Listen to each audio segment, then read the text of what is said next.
Magluto tayo ng murang ulam pero masustansya. Ayan guys, patola.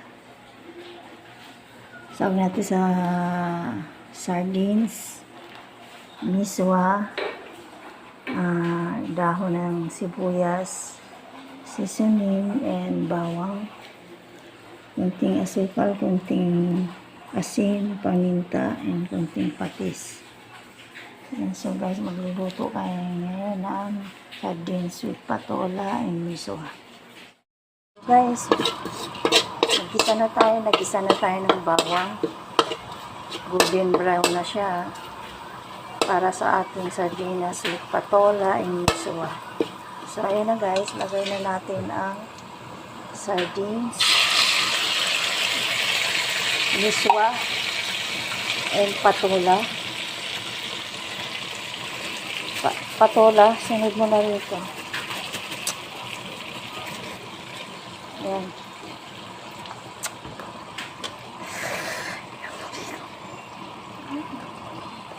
Wala ka namang din ah. Ayan guys. Sabay-sabay na natin ilagay para sabay-sabay kumulo. Isang kuluan lang yan guys. So,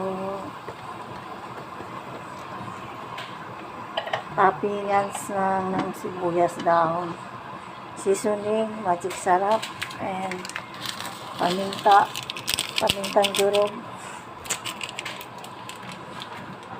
Lagyan muna natin ng tubig guys. Lagyan natin paminta, kunting patis, kunting asukal para balance. Pakuluin muna natin guys. Ayan na, done na ang ating patola with miswa and sardines. Lagyan natin optional ng dahon ng sibuyas. Sarap yan guys. Mura na. Matipid. Masustansya. Sarap yan guys. Ganitong tag-ulan. Kain tayo guys ng lunch. Ulam ko guys, sardines, patola, and miswa. Sarap to guys. Nag-craves ako ng guys, patola. Pinili ko to dahil medyo mura.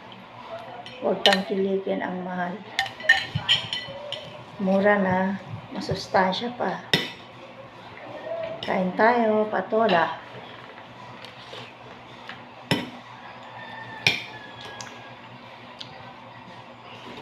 Miswa.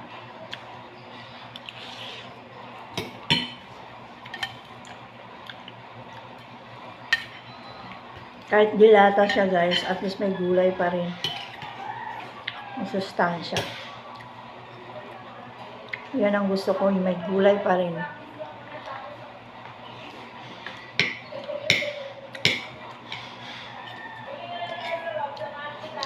Sarap. Yung patola mura. Hindi siya matigas, hindi siya makunat. Mura na bata pa na patola.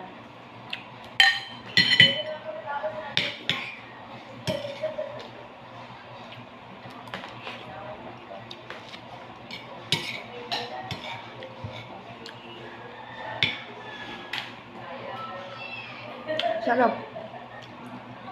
Mura na, masustansya pa. Thank you for watching.